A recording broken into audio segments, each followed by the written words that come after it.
3:03, perfect timing. Okay, well, welcome everybody. You've attended my seminar called Create Compelling Slides That Convert, and we're going to get into some details on that. But first, I just want to go over a little bit about SCORE. And SCORE's, they help small businesses. Since April 2020, they've conducted 290 webinars and have educated over 28,000 attendees with relevant content for small business. These programs have encouraged over 17,000 clients to seek help from SCORE mentors. I'm one of them. And you can view this webinar schedule at orangecounty.score.org.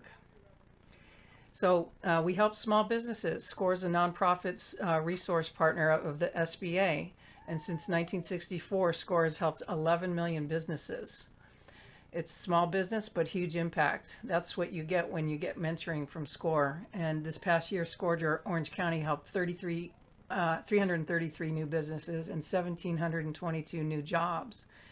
23,000 workshop attendees Wow. at 300 workshops and 4,800 mentoring sessions. Oh, my things aren't clicking.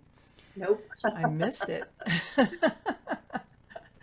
So how SCORE Orange County can help. During the COVID-19 pandemic, we continue to support you with no charge mentoring. Meet with one of our certified mentors using Zoom workshops, using Zoom. And then we have workshops, online webinars like this one, conducted by locally highly qualified workshop presenters.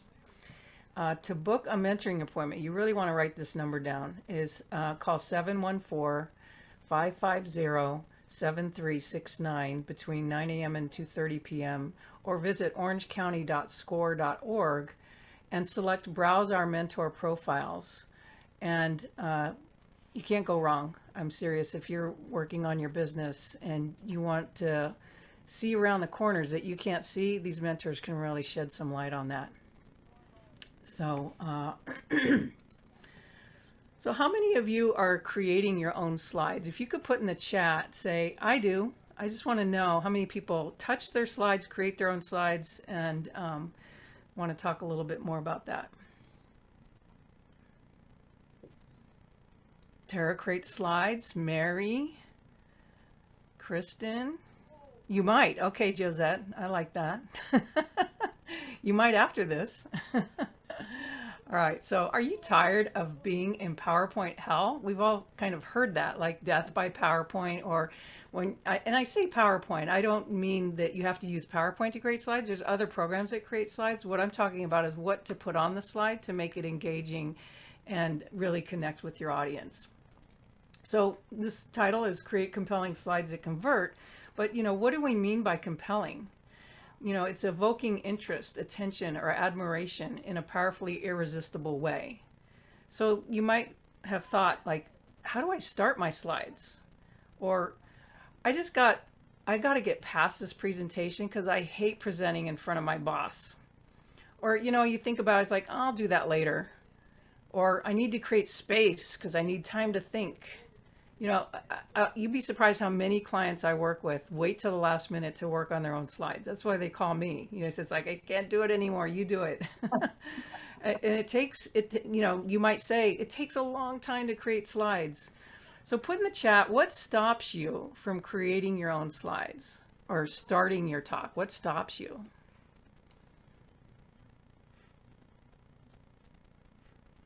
No one stopped? Well, They're thinking about it. right. Creative block, very good. Even artists have creative blocks. We have it more than others because we're always in the creative process. It's difficult to develop a consistent theme. Good point. Not sure what to say and in the right order. That's a big problem. Yeah. How do you go from start to finish? Very good. I like that. So the other question, that comes up is, what do we mean by convert? When we're giving a talk, don't we want to educate or inspire or, create that intrigue, or that call to action? We even might want to sell an idea or product. So how can your audience walk away with more information and remember more of what's been said? In 45 minutes, I'm going to show you how you can up-level your presentation slides to match your expertise and to convey your message so the audience is thrilled they listened and they're glad they came. You will see how a slide goes from boring to amazing. And I'm going to touch on how the brain retains information from a visual sense.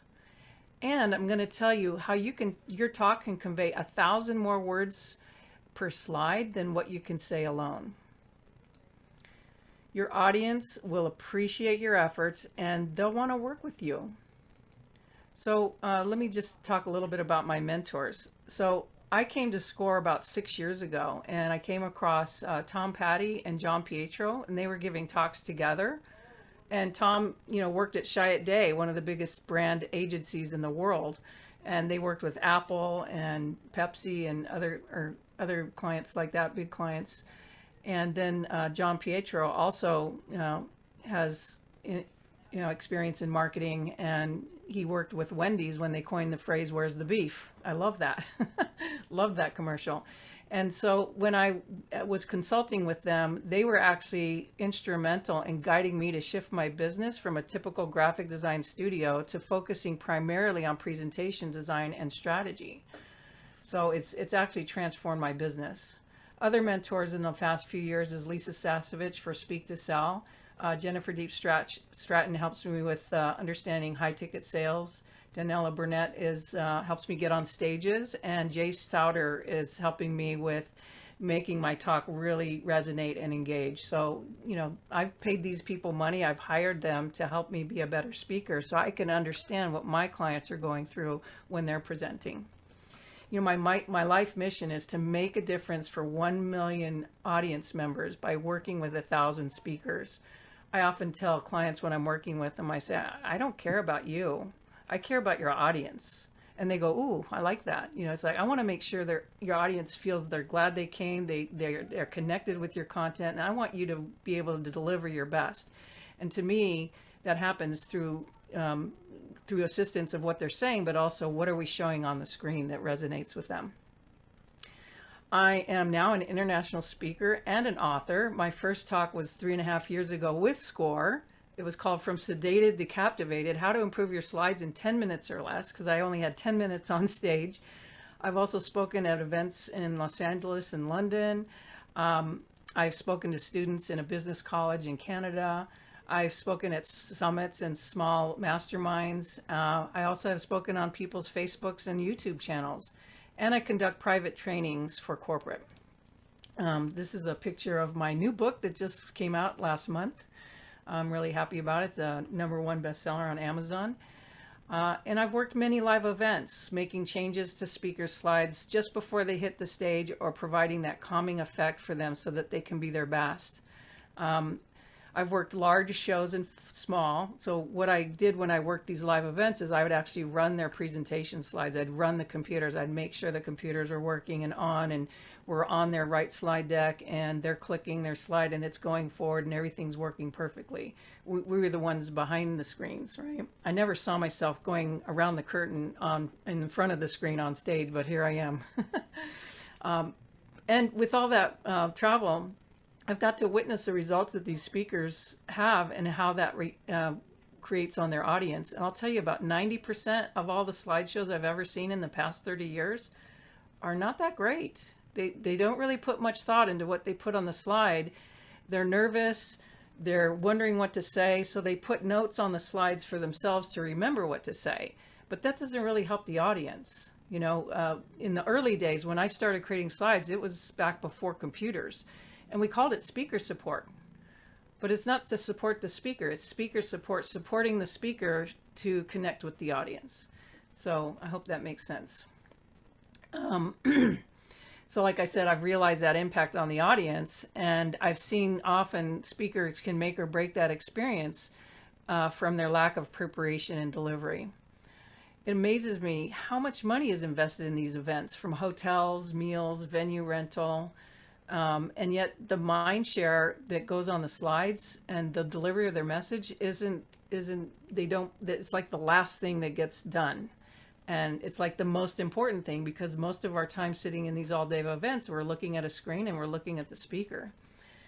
This gives you a list of some of the clients I've worked with in the past, Fortune 500 companies like medical and pharmaceutical and banks. And I have a lot of stories I can tell working backstage and witnessing performances that were both good and not so good. And I know how important it is to connect with that audience and make that great experience. I mean, that's what we're all about. And I'm actually here today as an advocate for your audience. So I'm being their voice and letting you know what they need to see in order for them to consume the information that you're providing. And maybe even generate a higher conversion rate due to the increased connection with you. My commitment is to abolish the boring slide and to create a win-win experience for you and your audience. So what I want you to walk away with today is what makes an engaging and compelling slide and how to avoid that typical slide that puts people to sleep. You're going to laugh, you're going to be wowed, and you're going to think. And I promise at the end of this presentation, I think I heard a laugh. You will never look at slideshows the same way again. That's a promise. So what we want to go through today is how do we keep these slides simple? How do we, it's really actually creating slides is simple. You just have to come back from why do you have to put all that stuff on there so you remember it and turn it around and saying, what does the audience need to see? And then how do we avoid those pesky bullets? Let's rethink bullets. I'll show you how to do that. And then we want to tell your story, tell the story visually. So let's move through this. So keep it simple. And I want to stress the point of no white backgrounds or minimize white backgrounds. And I'll explain more about that in a minute. This is a typical slide. We've all seen it. It's got a lot of text. And when we're compelled to read it. So they're up there talking and they might be kind of going through the bullets or whatever, but we're compelled to read it. So when we start reading a slide, guess what? We stop listening. And so there's a disconnect from the speaker speaking and you trying to read. So the less text you can put on a slide, the more you're going to connect with them. And like, how do you do that? How do you remember what to say or whatever? Well, part of that is practice. And then you use what's on your slide, the images or whatever, to cue those stories that come with you. So, so this kind of slide in the industry, we call it the eye chart because it's so chock full of text, no one can read it. So here's an example of a slide I found online. They took this graphic, they slapped it on a white background, and they thought, okay, this is a good slide. It's got a graphic on it. I don't even have to type text. I'll just use their text. And I said, how can I design this better? So what I did was I just took the graphic, made it full screen, bleeding off the edges in 3 directions, and put a black bar, and the light text on the black is a lot easier to read. Notice how when we look at white slides, it's like someone's shining a flashlight in your eyes and it's blinding. But because our eyes look at the light, when we're looking at projected light, which is light that comes out of a computer or a projector, we go to the light areas of the slide. And so when you look at this slide, the first thing you do is you look at fun fact, but you bounce over to the graphic and then you bounce back over to read more of the text. It's easy and it's natural for you. Here's a sample slide that a client gave me. And I asked him, I said, this is your sample funnel? I said, no, that's not a sample funnel. This is a sample funnel. So it's basically getting a little more graphic, having the text color coded, and it's just more fun. It's a natural funnel of understanding what is the funnel and how do you move through it. And then his other slide was his hot seat. If you're not familiar with a hot seat, usually in these groups or masterminds, they'll offer a hot seat at the end, like a 10-minute hot seat where you get to ask a question and then they can dig deep and see, how can we help you with that, or how can it be different? And a lot of times they'll, say things that might not be comfortable for you to hear. So they call it the hot seat. So I said, this is a hot seat. And I love that chair because it looks so comfortable. It's like I can sit in that. I could probably take a nap in it. But the background is kind of desolate, and the sky is kind of cloudy and a little scary. And it's like, okay, so I'm a little tense, but I'm comfortable. So it's like, I'll choose that hot seat. All right. And then here's another slide. I mentioned one of my mentors is Janella Burnett, and this was her title slide. I'm like, are you kidding me? And she was going to speak on a large stage with about 500 attendees next week. And I said, and you're going to show that slide and talk about your company with that? And so we scheduled a call and I redesigned her slides. So we took her colors. If you look at her logo, it's like a dark purple. And so I took that dark purple, made it the background color, kind of ghosted back her logo in the background a little bit just to give it some interest. And then we have her white logo, and then we have the golden text, which just, it's very easy to read, and it's bright and it's simple and it's clean. Here was another one of her slides. This is her offer slides. And I'm like, oh my God, I can't even decipher what the offer is. My number one pet peeve is when you put an offer slide up, you want to make the numbers align to the right, so at least we can add them up, you know, and see, oh, wow, it's worth that, or, oh, it's that much. So I said, let's redesign this. And again, that white, it's kind of hard to read. And even the title that she created in that text, it's light, and it's just, it doesn't have the impact. So this was the redesign, and we created it to each one of these as a click. It's automatically going right now, but she could click when she's talking through them. So it gives it the price. It ties the offer to a picture. And so we call that the limbic messaging, where the limbic brain is the emotional brain. And 10 times more of our brain will wrap around an image than listening to words or reading words. So when you think of tying it to a picture, you're just going to have much more of a chance to remember what was said. And then here's her bonus slides. So you can see it's vibrant, it's rich, it's easy to read, and it makes sense. It's like what audience members expect in slides, and 90% of the time they don't get it. So number 2, we talked about avoiding those bullets or rethinking the bullets, you know, and how do you do that? So I'm going to show you some clean and congruent samples of how we can make those bullets be projected or portrayed. But before I go into that, I just want to say, if at all possible, please don't use bullets, because bullets kill. When we see those listed bullets like here, it's like, ugh, I've seen this before, right? And so I looked at this slide and I said, wow, you have a really great picture. Why don't we, you know, make that picture, you know, get better use out of that picture? And then do we need to say those bullets? Can you just speak the bullets? You know, maybe we can have the title and that's it. So this is the redesign. You can see it has more impact. It's more powerful. It's got that Hollywood effect, right? Here's another one. This is a series of 3 bullets, but it's on 3 separate slides. So this is another clue. When you're doing bullets, you can put 1 bullet per slide and tie each slide with an image, right? So what is a message? What a message must do? It must get attention. It must create interest, and it must cause thought or action. And so it's just 3 slides. They slide from left to right, from right to left, left to right. Yeah, right to left. Backwards. But it works with the brain, right? It's like, it's just natural. I mean, these are all simple fades, simple animations, but it just makes sense for the brain to naturally convey the information and to retain it. Here's another bulleted slide, what we're going to learn today. And then it just walks through a couple of the steps of what's going to be taught today. Very simple and clean, and it tied with the theme that we used for this client. And then one of my favorite bulleted slides is just Post-it notes. So he was talking about business impact, and then we were going to go through talking about each bullet. So there's 6 bullets on this slide, but it doesn't look like a bulleted slide. It looks kind of more fun and engaging. So when he would go to the pictures, we would take that Post-it note and put it in the corner, like we're talking about this right now. And then we're also talking about this. Okay, and then when he went over here, he would tell his story of what he's talking about, and it's talking about formulating action, having a plan. And then this one here, talking about you know, I want to say one thing. I love how you created those Post-it note bullets. I love that. Thank you. So you could see how the brain again is putting pairs together and saying, oh, okay, that makes sense. All right, so how many have seen this slide before? Right?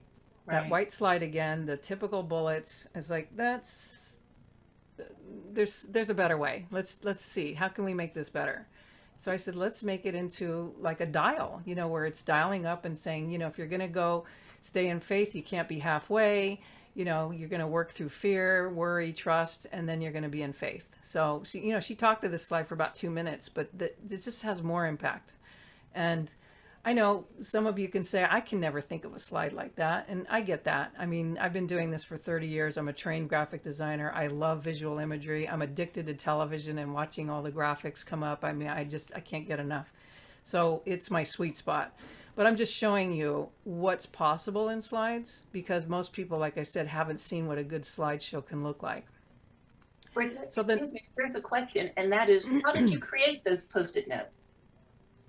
I actually took my handwriting, I wrote on a piece of white paper and I scanned it in, and then I went into Photoshop and I created different colored Post-it note looking things, curled it a little bit so it looks like it was on a table, and did a little distortion in Photoshop, and then saved them as transparent ping files, and then put them into PowerPoint.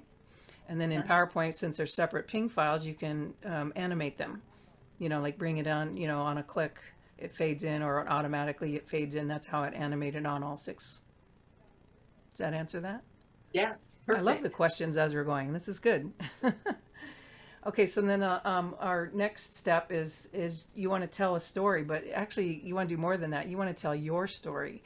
And what I say about this is, like, even in a corporation, when you're giving a presentation to a bunch of executives, you're talking about something that you're either educating them, or you want them to buy in on a new point of view, or you're sharing numbers from the quarterly reports or something. And even in a sharing numbers in a quarterly report, you're going to share about where we were before, where we are now, and where we want to go. And then you're going to talk about the reason we're here now is because. And if it's good numbers, you're going to say, we want to repeat that, or even go further. Or if it's not good, so, what we discovered was this didn't work or that didn't work. But you want to tell a story about the numbers, or about, what you're talking about. And you want to look at it as a story. Because if, we all watch the news, it's all a bunch of stories, right? And we get enrolled in those stories. So how can you tell your story? How can you tell your strings of stories? So when you look at these next pictures, they're very visual. There's not a lot of text, but they tell a story. First, they tell a visual story, and then they compound with what the speaker is saying. So this first one is one of my clients writes books. She helps you write your book, or she'll work with you to write your book. And she's talking about, how do you discover your heart message? And that's the one that's deep down inside of us that we really want to write about this book. And we found this image. I mean, we found all these images, and we use stock photography. There's many sites that we use and we pay for it. Or there are a couple of sites that have free images that you could use. You have the usage rights to use them. We will not use any images that we just pull off the internet and think we'll get away with it. I don't believe in that. I believe in having high integrity and also having that for my clients. But you look at this picture and it's like, it's so rich. She's drawing a heart with light. There's a guy sitting by the fire. There's this beautiful sunset. They're on the beach. It's like all these memories come up of, like, well, last time you were on the beach or something, or you were around a fire with some friends. And she's talking about discovering your heart story, your heart message. And then here's another slide she had, frame your message so people hunger for it. I mean, we couldn't find a better image. This was like the perfect image for this. And then this last one doesn't even need words. She was talking about embrace the words of your book. It's like, again, a found image. Right. It's pretty awesome. We do a lot of image searches, so we're seeing images all the time. So we know it's out there, and it's easy for us. But I'm saying you can go out there and find images and have fun with it, and really see, how can I create this visual story that's going to just wow my audience like they've never seen this before. I'm empowering you to see, and play and see if you can do that. So this was a client of mine. He was the VP. He was the former VP of Microsoft, the CFO, and he was giving a talk to a bunch of finance people about why does finance not get along with sales. And so he's talking about when he was at Microsoft, the finance company, there was not a lot of people that liked the finance company, the finance department, sales or marketing or anyone else. And he was like, why we have such a low positive result? And it really comes down to, like you generate these quarterly reports, you throw them at sales and said, deal with it. And what he discovered was one of his underlings saw a report one day and he says, oh my God, look, all these people didn't renew on the software. So he marched over and says, you need to call everyone on this list to ask them why they didn't renew and then ask them to renew. And in 3 months, they made $10 million. And so I love this story because he wrapped it around Star Wars, really talking about the mentor and the hero. And if you look at, we all classically want to be the hero. We want to save the day. But he was saying, no, finance needs to be the mentor. We're not the ones on the front lines. We're not fighting the battles. Sales is. So we can mentor them. We need to teach them and educate them on what these reports mean and what action items they can take to increase sales. And it transformed his whole department. I'll show you a stat here in a minute. But so he was talking about what went wrong with our department. So we just took this full color slide and then we faded it back to kind of a brown, like a duotone, and then and put the text over it, what went wrong. And then, by 2028, there are still a lot of finance professionals who think this way, and many go into finance because they love the technical aspects of the work. So he's talking about the technical aspects of being in finance. And then we ghosted it back and he talks about the finance value pyramid. So we created this for him. It's fun and it's graphic and, we're focusing on the business impact. And then he was talking about seeing around the corners. This was an expensive image. This is one of the more expensive images we purchased, but it fit perfectly. And we said, we need to get this image. Because he's seeing around the corner. He's talking about, sales can't see around the corners. Can finance see around the corners and tell us what you see so we can know where to aim and go? So before he started all this, he had a 27% satisfaction rate. And after he discovered all this and worked with his team and sales, they grew their department satisfaction rate to 90%. So again, you're looking at the slide. It's showing a statistic, but it's probably not a statistic in a way that you've seen before, maybe like on the news, the national news or something. And that's my inspiration. I love to create really compelling graphics and do that. But even keeping it simple, it's like one statistic at a time. You don't need to have both on the same slide. Have the before and then the after. Here's another one where he was talking about the book and then, the 3 bullets that they wanted to pull up on the book. So nice big graphic of the book and then just list your bullets. It's okay. Sometimes you can have text on there. It's not the end of the world. I won't cry. So then these are the initial graphics that you would put on a slide when you're walking in or when you're introducing your talk. We call these the foundation graphics. And I just wanted to show a few client slides that we've done for them. This actually graphic was a combination of 2 images melded together in Photoshop and then colorized. And then the text was put on top in PowerPoint so that they can edit their text and change it if their talk title changed, but the graphic is there. They love this. They were talking about how G5, the effects of the G5 causes stress and how do you combat that. And then here's another one, turn behavior problem into no problem. And so she helps parents to connect with their kids. And she just had a text slide. And we're like, no. And we found this graphic. I was like, this is the perfect graphic. This is going to be our foundation graphic. And then one of the slides on the inside, again, she's talking about, the relationship between the parent and the child. And we put a little text on there. But you could see so much more in this image, like 1,000 words, right? You could see 1,000 words. You can convey so many thoughts in this image. Like I look at this and I go, oh man, I remember my mom looking like that. And I remember as a child, I just want to talk all the time. So you kind of go into your own brain and then you're tying what they're saying. So it just imbues more on your memory.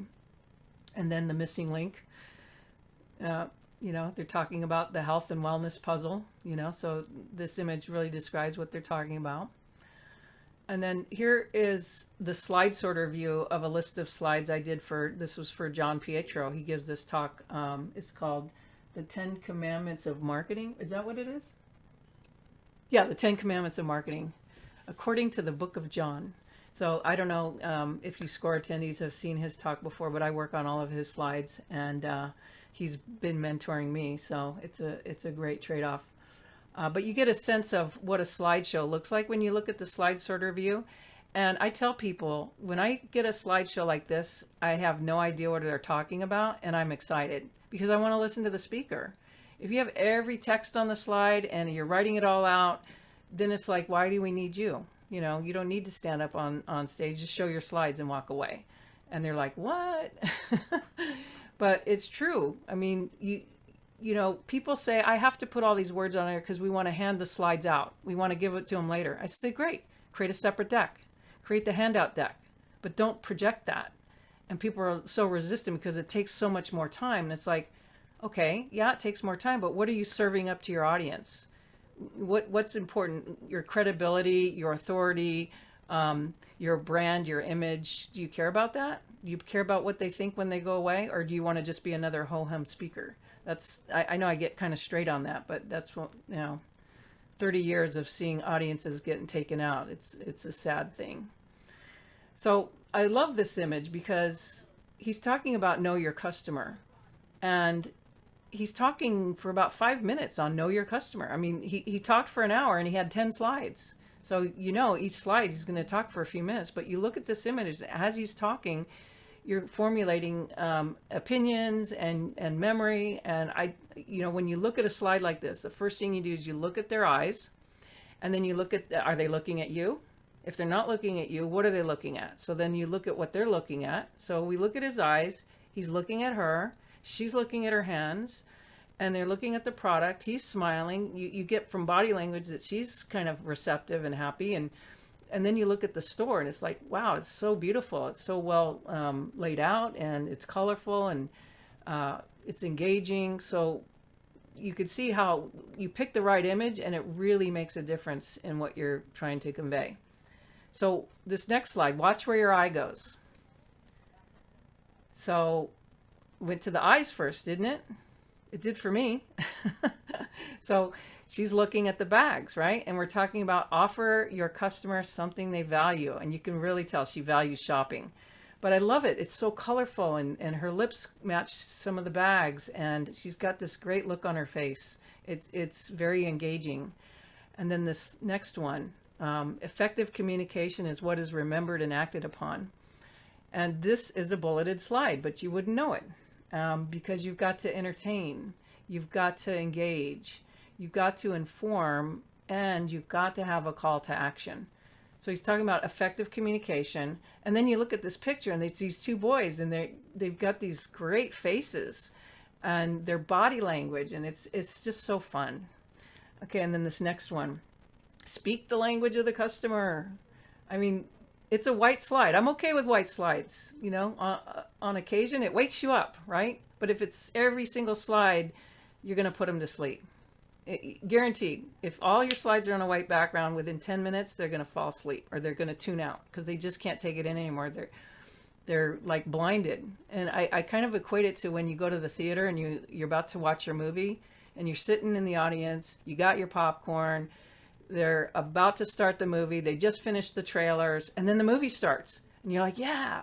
And they're like, is someone going to turn the lights off? It's like they don't turn the lights off, and you're kind of upset. It's the same thing with a white slide. It's like shining this bright light into your eyes, and then you're trying to decipher what else is there because we want to look at the light. And so we're having to conjugate the dark letters, and we have to first decipher the shape of the letter, and then the next letter, and then it puts together a word, and then you go to the next letter and you put the word together. Can you imagine the brain power after about 10 minutes? You're gone. So again, love this slide. Look at her eyes, beautiful brown eyes. We took the text, we matched the color of her hair. This is a client we just finished a job for. She has a nonprofit. She got invited to Necker Island to present to Sir Richard Branson last month, and she was desperate. She says, I need your help. So not only did we do her slides, but she wanted a handout. And it's like, well, we're not going to hand out the slides because they're not going to make sense to anyone because you're not going to be there talking to them. So what we did, we actually created a brochure, and it's a nonprofit, right? And she wants to get funding, and she needs millions of dollars to get this nonprofit off the ground. And of course, if you're going to go to Necker Island with Richard Branson and 20 other billionaires, that's a great place to be, right? So we created the brochure, And then we created a landing page, a website landing page where they could go see her video. And there actually is an online version of the brochure, and they can also click on a link to go straight to make a donation. And then the last thing we threw in is like, you don't have business cards, do you? We need to give you business cards. So we created her business cards. So that's the whole family of graphic design that we do. But we also think for that speaker, yeah, we're working on the presentation, but what's happening after the presentation? You know, what results do you want to produce? Not only today, tomorrow, next week, next month. You want to really think about that before you even start writing your presentation. You want to look at the results. For me, in this talk today, I want to show you what's possible in slides.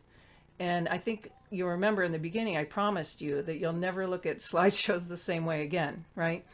And for most of you, you haven't seen slides like this. So these are all just PowerPoint slides. They're flat slides. They've got some basic animations. I don't go crazy with the animations, but they're just well thought out.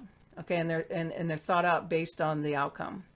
So this is one of our clients, and you can see her slides. We actually entered 4 sets of slides into the Graphic Artists Guild. Was it GDUSA? Yeah, last year. And we won 2 awards for our slide design. This is another speaker. She teaches real estate investing to women. It's awesome. And then you saw this slide earlier, but it kind of just shows the slides together. You know, it's just a nice look. And then here's a speaker that helps women to sell better.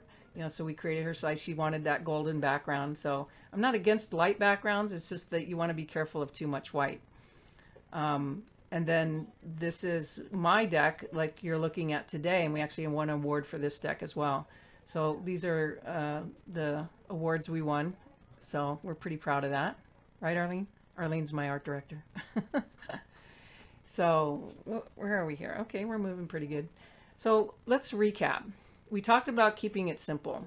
You know, limit the amount of text on the slide if you can. And the text that you do use is nice and big and readable from the back of the room. Rethink your bullets. You know, how can we put information on a slide that doesn't have to look like your typical bullets? You know, it's pretty easy to just type out some bullets and there's my slide. Okay, and you're done.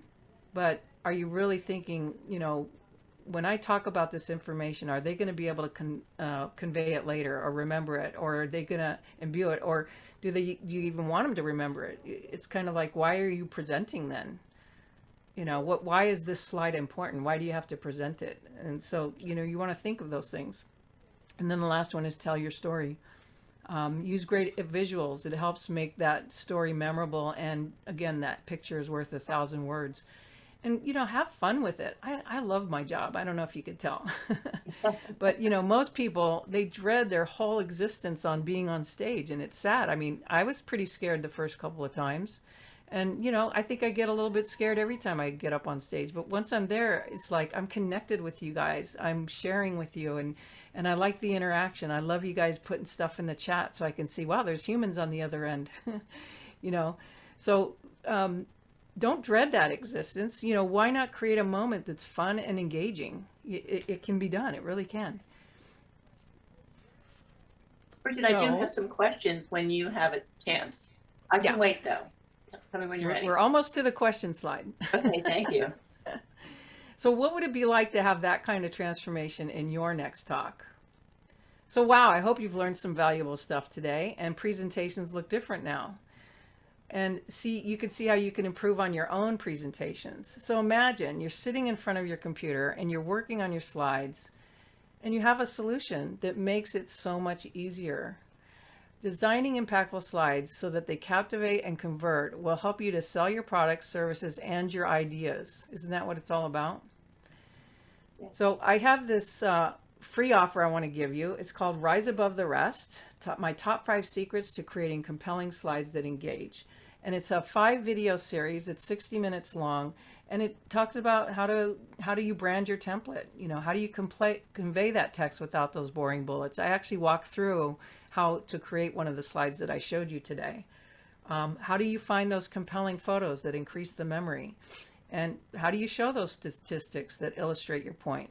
And then my last one is, I'll tell you, it was worth a lot of money 10 years ago because they hired me to go to Australia just to make sure their videos played in PowerPoint.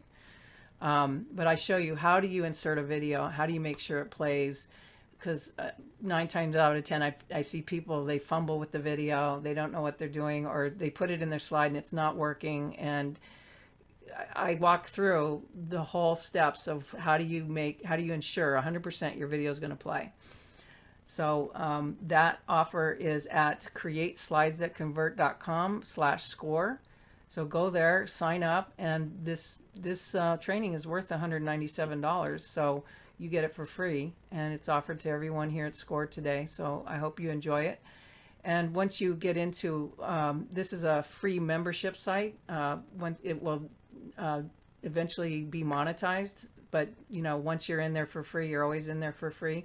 And there's some other free content in there that you can take advantage of.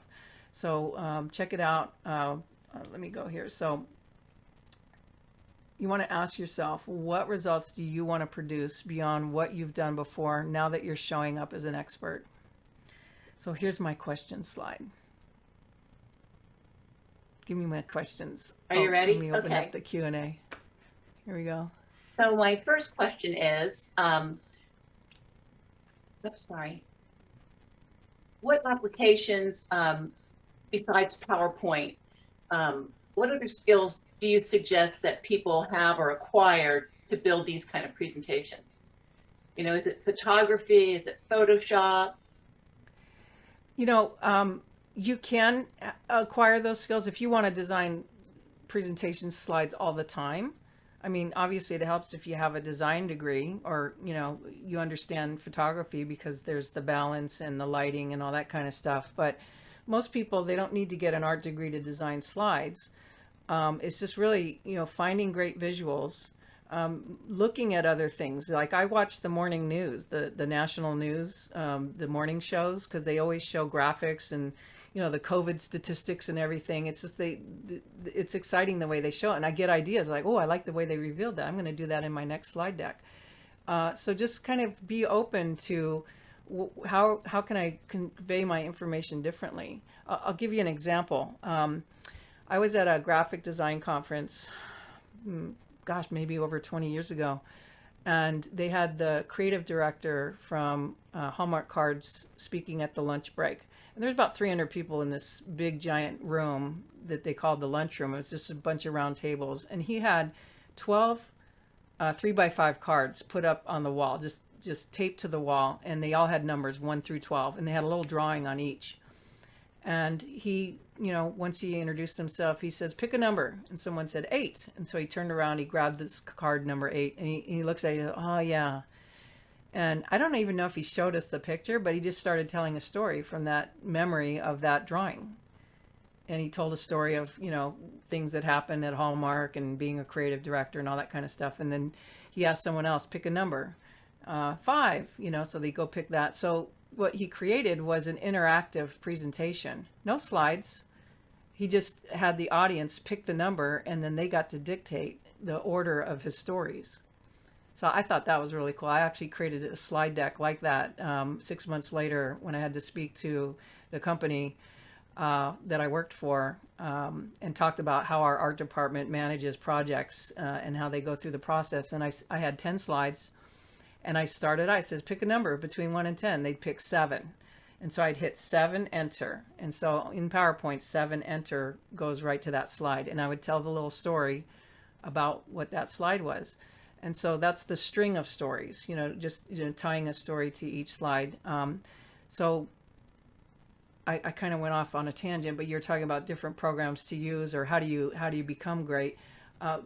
Keep looking at ideas and seeing what works, and just becoming, an expert at looking, like, what's your opinion? What makes a good slide? Because we all have a little different opinion, but there is an overall opinion. And there's different programs out there. There's Keynote on the Mac. It's similar to PowerPoint, but PowerPoint works on both Mac and PC. There's Google Slides, and people are now making slides in Canva. Not my choice, and I have reasons why, but I won't go into that. But you know, it's for some people that aren't very visual. Canva has some great images already available there. You can put some slides together. They have layouts, so it might be a quick and easy way to create a more compelling presentation. Does that answer that? Okay. Yes, that was a good answer, Bridget. And so can you touch base with what do you think of slides that involve animation like Doodly to help explain a process visually or tell a story visually using animation?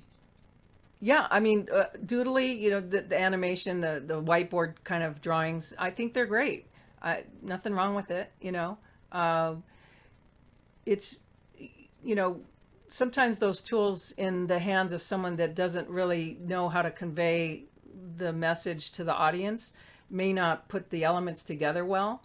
But I mean, it makes it easy to do it. So you just really want to think. You want to step back and say, okay, the order of information I'm giving him, does it make sense? You know, maybe share it with someone else, get some feedback. I have no problem with that. I think it's great.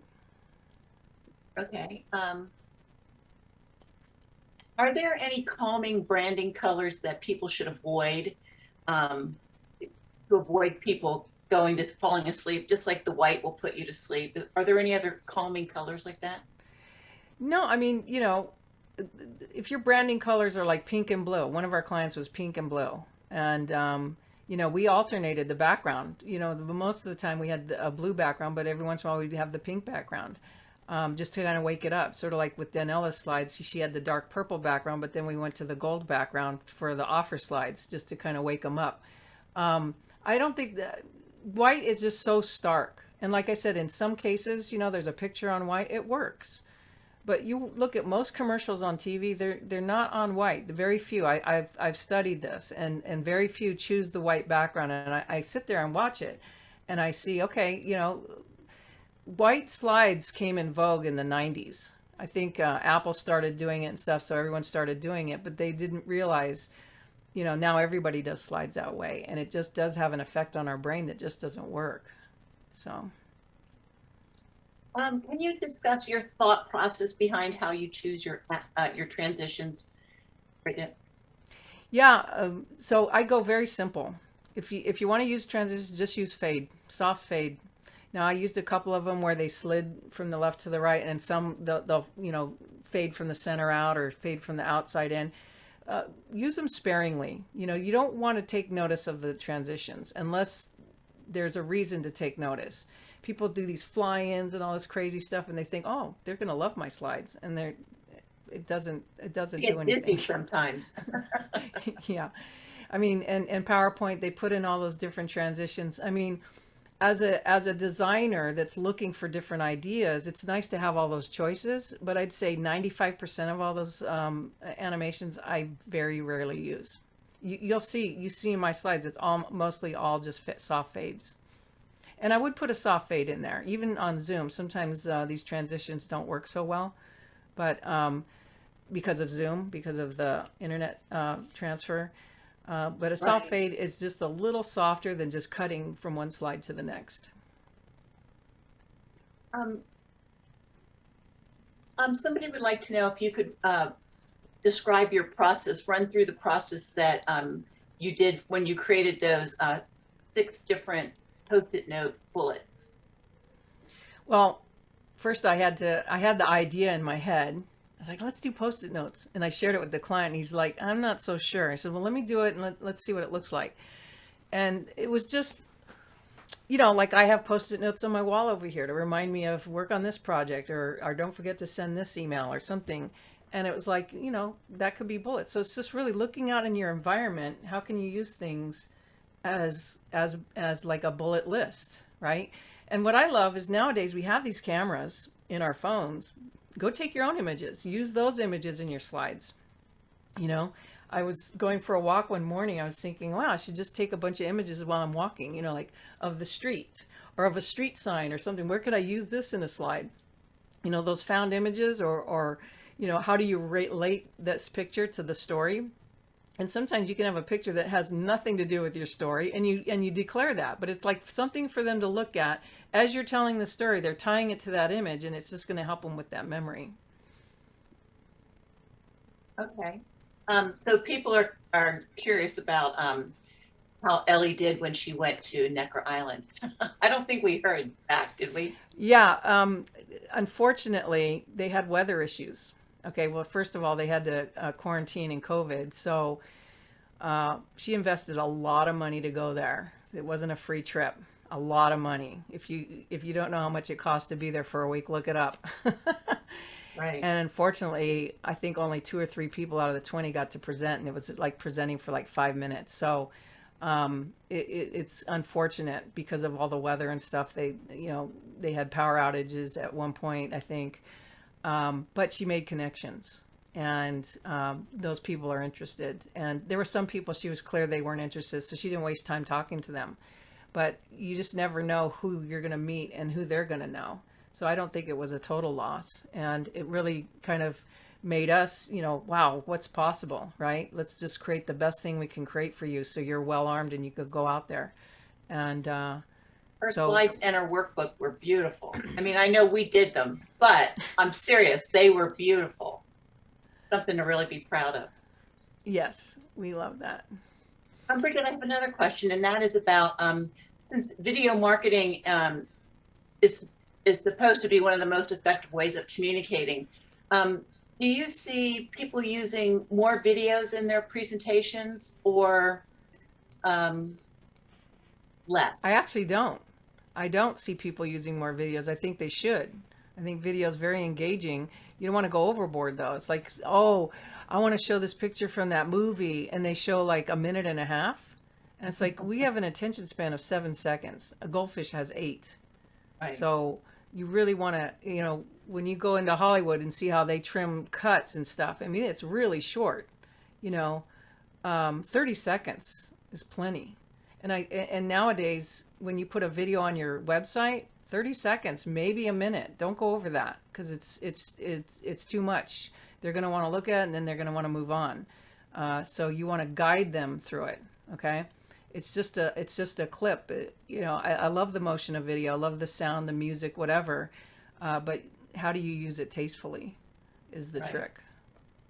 I have a couple of things to tell the attendees. And one is that I'm going to be putting in the chat the membership offer that Brigette talked to you about. I'm also going to be putting in links for Brigitte's YouTube channel. Come and subscribe. You can learn all kinds of stuff. Yeah, there's the link there again. And then my YouTube channel, what I've done there is I've put in some training videos.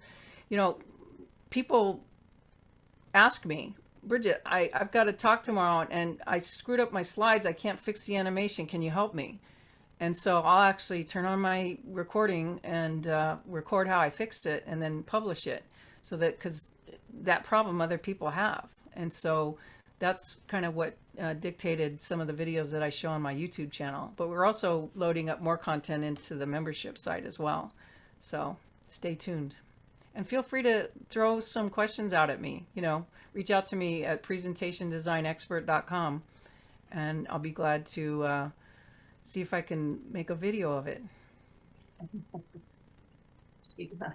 Oh, and then one more thing I wanted to share is, being part of, once you opt into the gift, you're in the membership site. And so we have a monthly look over my shoulder as I fix your slides. So we have asked people to submit their slides. It's a 90-minute video Zoom meeting. We have once a month on the first Tuesday of the month at 3 p.m. usually. And so we have the recordings there from the last 5 months. So, once you're in there, you can watch those other recordings and see how we've kind of solved other people's slide issues. Right. And it's so helpful because you can, if you're an attendee, you can actually share your screen or you can upload your slides to our Dropbox so that Brigette can actually look at your problem and tell you the best ways to address it. So that's really helpful. People have been really thankful. Yeah.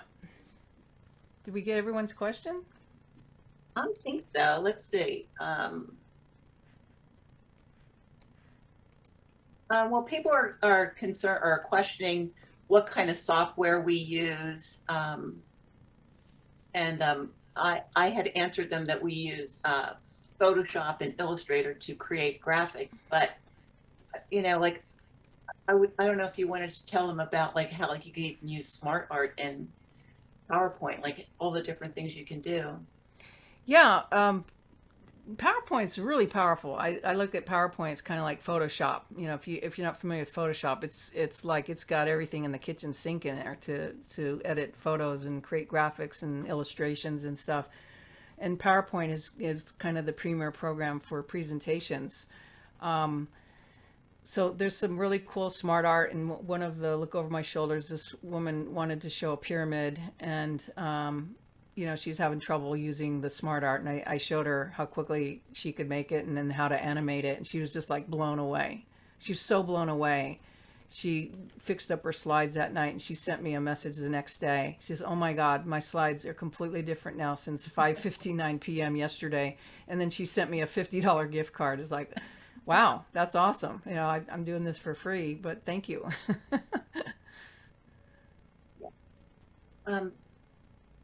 I think that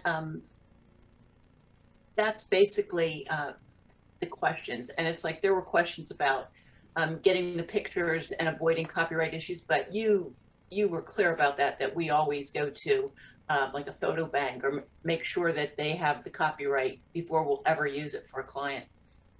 Yeah, and we use a lot of different tools to like find images online. Like a client says, I want to use this image.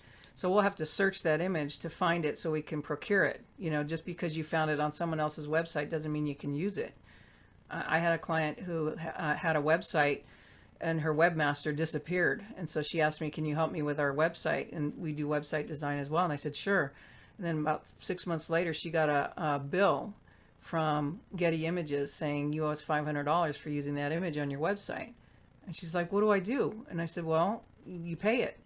But I didn't put it on there. Well, who did? Well, my web person. I said, well, but it's your site. You're responsible. So that's why I am very clear when we work with clients, we always procure the images for them and then we give them the usage rights because we want them to know you have the usage rights to this. No one can say that you didn't get these images. So I'm kind of, I want to avoid the art police. Well, Brigette, that was wonderful.